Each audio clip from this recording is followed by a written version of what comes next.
ஸ்டாலின் இல்லாத சட்டமன்றம், எதிர்க்கட்சி தலைவராக உதயநிதி ஸ்டாலின் எப்படி இருக்கும்? அது செய்ய மாட்டாங்க. இப்போ விஜய் விசஸ் உதயநிதி அப்படிதான் அப்படி கூட எடுத்துட்டு இருக்கு. போல சட்டம் அரசியல் களம் மாறும். சட்டமன்றத்தில் அப்படி அந்த பதவியை கொடுத்து விஜயை உட்கார வச்சாதான் அது விஜய் versus உதயன் மாறும் இல்லை. உதயநிதியை எதிர்க்கட்சி தலைவராக ஆக்காமல் இருந்தாலும் எதிர்கால அரசியல் அப்படிதான் போக போகுது. அதிமுக 3வது இடம் அப்படின்றது எப்படி பாக்குறீங்க? இந்த தோல்விக்கு முழு காரணம், முதல் காரணம் எடப்பாடி தான்.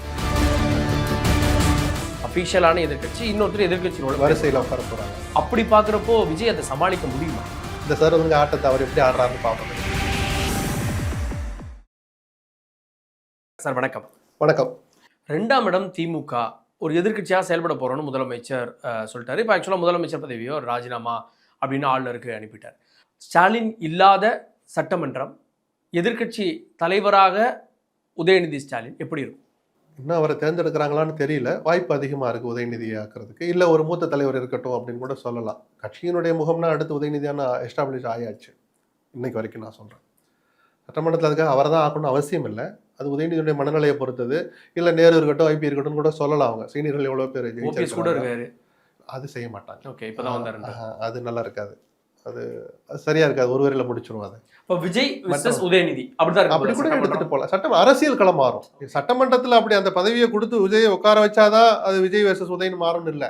உதயநிதியை எதிர்க்கட்சி தலைவராக ஆக்காமல் இருந்தாலும் எதிர்கால அரசியல் அப்படிதான் போக போகுது. உதயநிதியை வலிந்து திணிச்சிட்டாங்க. அதுதான் திமுகவில் சொல்ல முடியாத அளவுக்கான அதிருப்தி ஏற்படும். அப்படி நான் பார்க்கல. ஏன்னா உதயநிதியை அமைச்சராக்கி துணை முதலமைச்சர் ஆக்கின பிறகும் நாடாளுமன்ற தேர்தலில் பெரிய வெற்றியை பெற்றதுதான். அப்போ விஜய் வரல, இப்போ விஜய் வந்தாரு. அது நாடாளுமன்ற தேர்தல், டெல்லியில் யார் ஆளுவதுன்னு முடிவெடுக்கிற தேர்தல். இங்கே யார் ஆளணும் அப்படின்ற போது ஒன்றுக்கு ஒரு காரணிகள் சூழல் இருக்கு. ஸோ அதை நான் ஒப்பிட மாட்டேன். நான் அப்படி வந்த உதயநிதி ஆட்டம் போட்டாரா, அராஜகம் பண்ணாரா, அப்படிதான் மக்கள் பார்ப்பாங்க தவிர அது ஒரு பெரிய நெகட்டிவாக போச்சுன்னு நான் பார்க்கல. லஞ்சம் தலைவிரிச்சு ஆடிச்சு. அதை அவர் முதலமைச்சர் தடுக்க தவறிவிட்டார், கட்டுப்படுத்த தவறிவிட்டார்னு நான் சொல்லுவேன். ஒரு மாற்றத்தை விரும்பி இருக்கிறாங்க. அது சினிமா கவர்ச்சியோடு ஒருத்தர் வந்ததுனால மாற்றத்தை விரும்பி சீமானு தான் இருந்தார். ஏன் சீமான் பக்கம் போகல? சீமானை விட கவர்ச்சி விஜய்க்கு கிடைச்சது. ஹீரோங்கிறனால இயல்பாகவே மக்கள் மனங்களில் ஹீரோவாகவே இருப்பார். அது ஒரு மிகப்பெரிய பலமாக விஜய்க்கு மாறிடுச்சு. காரணம் எதுவாக இருந்தாலும், பாதிக்கும் மேற்பட்ட தமிழ்நாடு தன்னை ஏற்காமல் போனாலும், இவ்வளவு பேர் தன்னை நம்பி கிட்டத்தட்ட 1,70,00,000 கிட்ட வந்துடுச்சுன்னு நினைக்கிறேன். இவ்வளவு பேர் நம்மளை நம்பி அந்த பொறுப்பை கொடுத்துருக்குறாங்கிறத உணர்ந்து விஜய் சிறப்பாக செயல்படும் தான் நம்ம ஆசைப்படுறோம். அவருக்கு நம்முடைய வாழ்த்துக்களை சொல்லலாம். ஏன் நான் இன்னொரு விஷயம், நம்பருக்குள்ள வரக்கு முன்னாடி இன்னும் ஒரு வரி சொல்லிடுறேன்.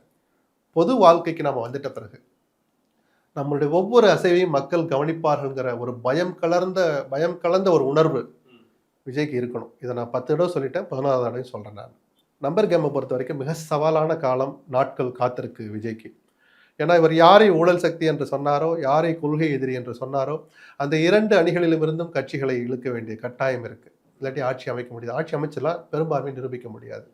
இப்போ இந்த சூழல் சவாலான நம்பர். இந்த சின்ன சின்ன கட்சிகளை இணைச்சு 118, 120, 122க்குள்ள வச்சுக்கிட்டு ஆட்சி நடத்துறது ஒண்ணு. அதுல ரிஸ்க் அதிகம். 6 மாசம் நீடிக்குமா, 1 வருஷம் நீடிக்குமா, பிஜேபி அதை அனுமதிக்குமா, இல்லை அவங்க ஏதாவது சேட்டை பண்ணுவாங்களா, இப்படி ஒரு ஆபத்து அதில் இருக்கு. 2வது ஆப்ஷன் போஸ்ட்போல் அலையன்ஸ் அமைக்கலாம். சட்டம் இடம் கொடுக்குது, அல்லது சட்டம் தடுக்கலை. விஜயும் அதிமுகவும் கூட்டணி சேரலாம்.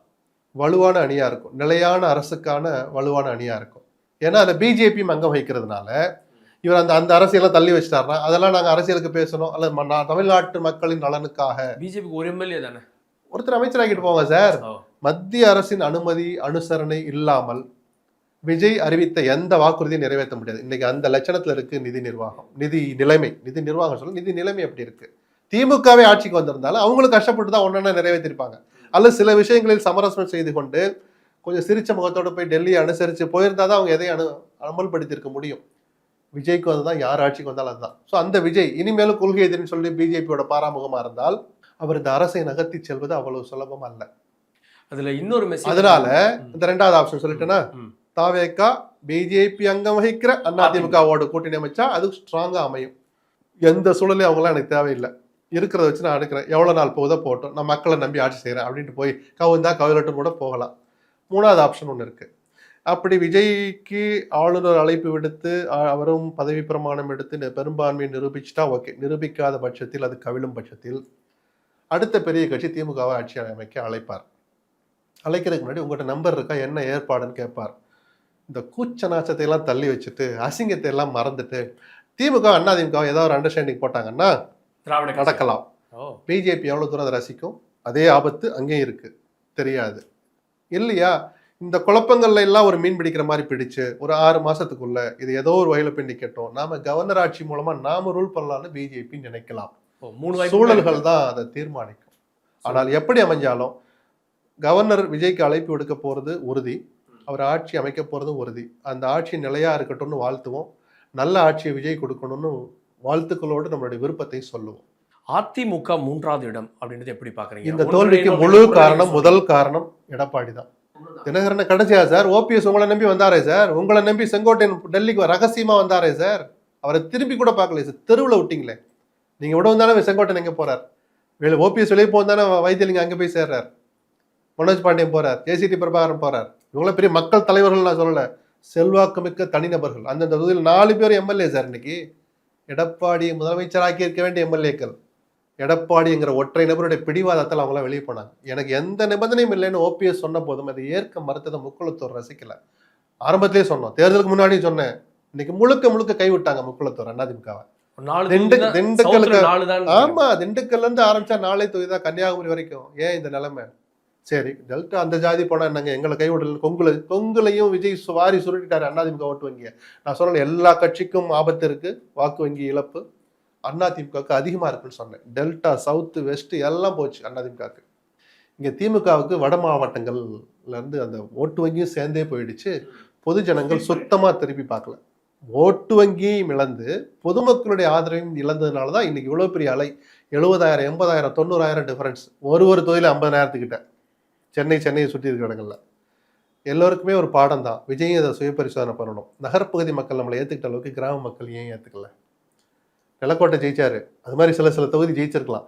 அந்த பரவலான்னு பார்த்தா கிராமங்கள்ல அவரை ரசிக்கலையே. அப்போ நம்மளுடைய பொது வாழ்க்கையில் நம்ம ஏதாவது பண்ணிட்டோமான்னு யோசிக்கணும் சார். தனி மனுஷன் தானே எல்லாருமே. நீங்கள் முதலமைச்சராக இருந்தாலும் உங்களை மக்கள் கவனிப்பார்கள். அந்த பயம் கலந்த பொறுப்புணர்வு விஜய்க்கு வரணும். வந்தா அவர் இன்னும் பல உயரங்களை அடைவார், இருக்கிற உயரத்தை தக்க வச்சுக்குவார். அதிமுக என்ன ஆகும்னு நினைக்கிறீங்க? நல்லா ஆகணும்னா எடப்பாடி தன்னை சுயபரிசோதனை பண்ணணும், தன்னுடைய பிடிவாதத்தை கைவிடணும். இனிமேல் என்ன சார், போய் எங்கெங்கே செட்டில் ஆயிட்டாங்க, யார் சார் வருவாங்க அப்படிலாம் பார்க்கணும்னு அவசியம் இல்லை. பெருந்தன்மை இல்லைன்னா ஒரு கட்சி இந்த அழிவுக்கு தான் போகும். 100க்கும் மேற்பட்ட இடங்கள்ல டெபாசிட் போச்சு சார். இதோட என்ன சார் வீழ்ச்சி வேணும் அதிமுகக்கு? அதனால அந்த கட்சி அழியலைங்கிறத நான் ஒத்துக்குவேன். அவ்வளோ சுலபத்திலையும் அழியாது. மீள்றது அவ்வளோ சுலபம் இல்லைன்னு நான் சொல்லியிருக்கேன். முயற்சி எடுத்தால், பெருந்தன்மை எடப்பாடிக்கு இருந்தால் அந்த கட்சி மீண்டு எழுவதற்கு ஒரு வாய்ப்பு இருக்கு. 2 திராவிட கட்சிகள் எதிர்கட்சியா வரப்போகுது. ஒருத்தர் அபிஷியலான எதிர்கட்சி, இன்னொருத்தர் எதிர்கட்சியோட வரிசையில உட்கார போறாங்க. அப்படி பாக்குறப்போ விஜய் அதை சமாளிக்க முடியுமா? இல்ல, ஒரு வகையில நல்லதுதான். விஜய்க்கு இதை விட அரசியல் பாடம் கத்துக்கிற சூழல் எங்க சார் கிடைக்கும்? அற்புதமான வாய்ப்பு சார் இது. அந்த அனுபவத்தை வாங்கிக்கட்டும், திட்டுறதை வாங்கட்டும், ஏன் திட்டுறாங்கன்னு தெரியட்டும், அர்த்தமே இல்லாம திட்டினா மக்கள்கிட்ட அம்பலப்படுத்தட்டும், நல்ல ஆலோசனையை சொன்னா மக்கள் அவங்கள பாராட்டட்டும். எடப்பாடி ஒரு நல்ல ஆலோசனை சொல்றார், ஏத்துக்கட்டுமே சார், அதுல என்ன வைக்க வேண்டி கிடக்கு? அற்புதமான வாய்ப்பு விஜய்க்கு கிடைச்சிருக்குன்னு தான் சொல்லுவேன். இந்த சவாலை அரசியல் இதானே சார், இந்த சதுரங்க வேட்டை தானே, இந்த சதுரங்க ஆட்டத்தை அவர் எப்படி ஆடுறாருன்னு பார்ப்போமே. திராவிட கட்சியினுடைய ஆட்சி முடிவுக்கு வந்துருச்சு அப்படின்னு சொல்லலாம். இந்த காலகட்டத்தில் முடிவுக்கு வந்திருக்கு. அது விஜயனுடைய தலைமையிலான இந்த ஆட்சி எவ்வளவு நாள் நீடிக்குது அப்படிங்கிறத பொறுத்து தான். அந்த நம்பிக்கை வீண் போகலை, இல்லை ரொம்ப நாள் காத்திருக்க வேண்டியதில்லை அப்படின்லாம் அந்த 2 கட்சியினருக்கு ஒரு நம்பிக்கை கிடைக்கும். இப்போ அதிமுக விஜய் சேர்றாங்கன்னு வச்சு ஒரு பேச்சுக்கு எப்படி திராவிடம் வீழ்ந்ததா சொல்லுவீங்க? சரி, இந்த 2 கட்சி இல்லாமல் ஒரு சின்ன சின்ன கட்சிகளை சேர்த்து ஆட்சி எடுத்துறாரு. 5 ஆண்டுகள் அந்த ஆட்சி இடிக்குமாங்கிறது சந்தேகம். சரியா? பல சவால்கள் இருக்கு. நான் சொன்னேன் இல்லையா, ஒரு நாள் நிரூபிக்கிறதோட கூத்து இல்லை. எந்த சட்ட மசோதா கொண்டு வந்தாலும் ஒரு தடவை அதை நீங்க நிறைவேற்றி காட்டணும். அப்ப அது எவ்வளவு நாள் போகணும்னு இருக்கா? அப்ப திராவிட கட்சிகள் அவ்வளவு சீக்கிரம் நம்பிக்கை இழந்துருவாங்களா? சொல்லுங்க. ஸோ அவ்வளோ சீக்கிரம் திராவிடம் வீழக்கூடாது. கர்நாடகா மாதிரி ஒரு மும்முனை போட்டியில இப்போ தமிழ்நாடு நிற்கிது. அது தமிழ்நாடு எப்பவுமே மெஜாரிட்டி ஒருத்தருக்கு கொடுத்து தான் பழக்கப்பட்டிருக்கு. 2016 கூட ஒரு அணிக்கு மெஜாரிட்டியே கொடுத்தது. இது லாங் டைம்ல நல்லதுன்னு நினைக்கிறீங்க? இந்த நேரத்துக்கு அற்புதமான ஒரு முடிவுன்னு நான் சொல்லுவேன். 3 பேரும் தங்களை சுயபரிசோதனை பண்ணிக்கிறதுக்கான அற்புதமான வாய்ப்பு இது. எங்க தவறு பண்ணணும்? விஜய் அதிக இடங்களில் ஜெயிச்சிட்டால தவறே பண்ணலன்னு சொல்ல முடியாது சார். அல்ல, நம்மளை ஏன் மக்கள் முழுமையாக ஏற்றுக்கல, கிராம மக்கள் ஏன் ஏற்றுக்கல அப்படின்னு அவர் யோசிக்கணும்னு சொன்னேன் இல்லையா? அது இதான். இவர் 150 ஜெயிச்சிடான்னு வச்சிருப்போம். இன்னைக்கு 150 கிடைச்சிருந்தா இந்த வார்த்தையை நானும் சொல்ல மாட்டேன். அவர் தான் கம்ஃபர்டபுளாக மெஜாரிட்டி வந்துட்டாரேன்னு சொல்லுவோம். விஜய்க்கு ஒரு மிதப்பு வந்திருக்கும். ஒரு கடிவாளம் போட்ட மாதிரி மக்கள் ஒரு நல்ல முடிவை சொன்னாங்கன்னு தான் பார்க்குறேன். திமுகவுக்கும் நம்ம எங்கே தப்பு பண்ணோன்னு 6 அமர உட்காந்து யோசிக்கட்டும். மீள்றதுக்கு என்ன வழின்னு எடப்பாடி யோசிக்கட்டும். இதில் சொல்லப்படக்கூடிய இன்னொரு குற்றச்சாட்டு, திமுக மேலே எலெக்ஷனுக்கு முன்னாடி வரைக்கும் ஒரு துளி கூட ஆன்டி இன்கம்பன்சி இல்லைன்ற மாதிரி ஒரு பிம்பம் கட்டமைக்கப்பட்டது. அது அலையா இல்லைன்னு சொன்னோம். நானே சொன்னேனே, அலையா கண்ணுக்கு தெரியல. அதனால தானே இது அண்டர் கரண்ட் நீங்க சொல்றீங்க. மௌன புரட்சி நான் ஒரு வார்த்தை சொல்றேன். இல்ல ஊடகங்களுக்கு துணை போயிடுச்சுன்னு இல்ல அப்படிலாம் தனித்தனியா கொடுக்கலாம் சார். மக்களுக்கு தெரியும் சார், நீங்க யாரு நான் யாரு, நம்ம என்ன பேசணும் ஏன் பேசுறோம்லாம் துளியா எடை போடுகிற அளவுக்கு அறிவு இருக்கு மக்களுக்கு. அதையெல்லாம் நான் இல்லைன்னே சொல்ல மாட்டேன். ஊடகங்கள், தனிநபர்கள், யூடியூபர்கள் எல்லார் லட்சணமும் மக்களுக்கு தெரியும். அதனால அதை பற்றிலாம் நம்ம ரொம்ப கவலைப்பட வேண்டாம். இப்போ விஜய் பல திட்டங்களை அறிவிச்சிருக்காரு. அஃப்கோர்ஸ் அவர் தேர்தலுக்கு 2-3 நாளைக்கு முன்னாடி தான் தேர்தல் அறிக்கையை வெளியிட்டார். இப்போ இதுக்கெல்லாம் எதிர்க்கட்சிகள் நெருக்கடி கொடுக்கும் அப்படின்னு நினைக்கிறீங்க? இந்த நெருக்கடி விட முக்கியம் பிஜேபி கொடுக்க போற ஆதரவு தான். மத்தியில் ஆளுகிற பிஜேபி அவங்க தான் நிதி விவகாரத்தில் இல்லை. அதனால இனிமேல் அதை பேசி பிரயோஜனம் இல்லைன்னு சொன்னேன். தமிழ்நாட்டு நலனுக்காக அப்படின்னு தலைப்பை போட்டு விஜயும் போறதுல தப்பே இல்லை, போய் தான் ஆகணும். அது டைப் பண்ணிட்டாரு, நீங்க பல விமர்சனம் வரலாம். டைப் பண்ணாம எப்படி சார் நிதி வரும்? அவர் சொன்ன ஒரு உத்தரவு கூட அமல்படுத்த முடியாது சார். நிதி இல்ல சார். 2500 சொல்லிருக்கா நினைக்கிறேன். 6 சிலிண்டர் எப்படி சார் கொடுப்பீங்க? 1 பவுன் வரைக்கும் தங்கம், தாய்மாமன் சீரு, இதெல்லாம் ஒரே நாள்ல இதெல்லாம் அமல்படுத்த மாட்டார், அமல்படுத்த முடியாது. ஒன்னு அமல்படுத்துறதுனால நிதி அவ்வளவு தேவைப்படுது. அதனால ஒரு சுமூக உறவை அவர் கொண்டுட்டு போறதா நல்லது. தமிழ்நாட்டுக்கும் நல்லது, விஜய்க்கும் நல்லது. இது ஒரு நீர் குமிழி மாதிரியான ஒரு வெற்றி அப்படின்னு சொல்றாங்க. விஜய்க்கு ஒரு திடீர் மாசம் வந்துச்சு. அவர் ஆட்சி அதிகாரத்துல வெறும் கரண்டியா இல்ல கரண்டில சாம்பாரோட எடுக்கிறாரா? அப்படி இல்ல. இப்ப இவருக்கு வாக்களிச்ச அந்த 1,70,00,000 சொல்றேன்ல, 70 லட்சம் பேர் கூட உறுப்பினர்கள் இருக்க மாட்டாங்க. அதுல 50 லட்சம் பேர் வச்சுப்போம். குறைஞ்சது 1 கோடி பேர் பொதுமக்கள் தான் விஜய் மேல நம்பிக்கை வச்சு ஓட்டு போட்டாங்க. இவர் ஒரு போராட்டம் அறிவிக்கிறாரு, கட்சி தேர்தல் நடக்குன்னா அந்த 1 கோடி பேர் கிட்ட கூட போக மாட்டாங்க. அவங்களுக்கு அந்த கட்சிக்கு சம்பந்தமே இல்லை. விஜய் என்கிற தனி மனிதர் மீது நம்பிக்கை வச்சு போட்ட ஓட்டு. நிறைய தொகுதிகளில் கேண்டிடேட் பேரே தெரியாது. அதை பத்தி கவலையும் பண்ணல. விசில் எங்க இருக்கு? விசிலுக்கு போட்டா விஜய் முதலமைச்சர் ஆவார், அவ்வளவுதான். அல்லது விசிலுக்கு போட்டா திமுக ஆட்சியை விட்டு இறங்கும். அதான் அவங்க மைண்ட்ல தான் 2 விஷயம். இந்த நம்பிக்கை விஜய் காப்பாற்றணும், கட்சியை வலுப்படுத்தணும்னா அவரை நிர்வாகம் ஒரு பக்கம், சாதாரண விஷயம் இல்லை சார், நான் பயமுறுத்தல. நிர்வாகம் ஒரு பக்கம், பேரலா கட்சியை வலுப்படுத்தணும். ஏன்னா இப்ப கிடைச்சிருக்கிற 1,70,000 ஓட்டுகளும் உங்கள் கட்சி வாக்குகள் அல்ல, உங்கள் கட்சி உறுப்பினரும் அல்ல. கட்சி சாராதவர்கள், மாற்று கட்சியினரும் உங்களுக்கு ஓட்டு போட்டாங்க. உங்கள் கட்சியின் உறுப்பினர் ஆக மாட்டார்கள். இந்த உண்மையை முதல்ல விஜய் புரிஞ்சுக்கணும். அப்ப கட்சியை வலுப்படுத்துறதுக்கும் பேரெல்லாம் வேலை நடக்கணும். திமுகவை சேர்ந்த ஒருத்தர் தான் அவர் ஒரு பதிவு போட்டிருக்காரு, 1 வருடத்துல தேர்தல் திரும்ப அப்படின்னு. இல்ல, ஒருத்தருக்கு நான் இப்ப சொன்னேன் ரிஸ்க்னு சொன்னேன். சவாலான அது 6 மாசமா 1 வருஷமா எவ்வளவு நாளுங்கிறது பிஜேபி கையில தான் இருக்கு. இந்த சின்ன சின்ன கட்சியில மட்டும் ஒரு சேர்த்துக்கிட்டு ஆட்சி நடத்தி நம்பரை நிரூபிச்சாலும் எவ்வளவு நாள் போகும்னு தெரியாது. அதனாலதான் 2வது ஆப்ஷன் ஒன்று சொன்னேன். தாவேகா ஏடிஎம்கே அலையன்ஸ் சேர்ந்தால் அது நீடிச்ச ஆட்சியா இருக்கும்.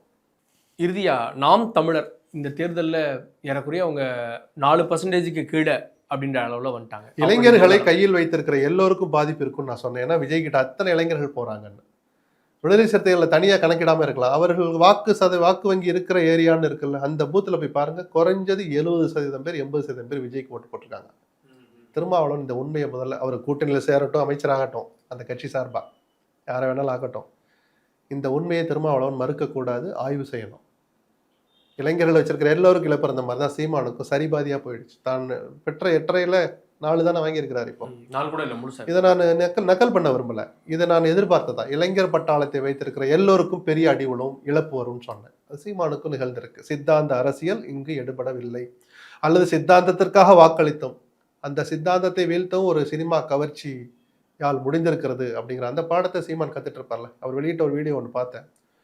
ஒரு விரக்தி கலந்த வார்த்தைகள் தான், பட் உண்மையை ஒத்துன்னு இருக்கிறார். எங்களுடைய பயணம் தொடரும்னு சொல்லியிருக்கிறார். ஜனரஞ்சக அரசியலுக்கு அவர் வராத வரைக்கும் அவருக்கு பெரிய வெற்றி வாய்ப்பே இல்லை. சித்தாந்தம் மட்டுமே தேர்தல் அரசியலில் வெற்றி கொடுக்காது. ஓகே, அடுத்தடுத்த நாட்கள் தமிழக அரசியல் களம் எப்படி இருக்கும்? சுவாரஸ்யமா இருக்கும். தினந்தோறும் பிரேக்கிங் இருக்கும். அது உங்கள் லாங்குவேஜில் சொல்லலாம். பிரேக்கிங் நம்ம ஒரு வரையில் கடந்து போகலாம். அது தமிழ்நாட்டுக்கு அவ்வளோ நல்லது தானான்ற ஒரு பதட்டமும் நமக்கு இருக்குது. ஏன்னா நிலையான அரசியல்னா தமிழ்நாட்டுக்கு நல்லதல்ல. நன்றி சார், நிறைய கேள்விகளுக்கு விடை கொடுத்தீங்க. எஸ்எஸோட இணைந்ததற்கு நன்றி. நன்றி.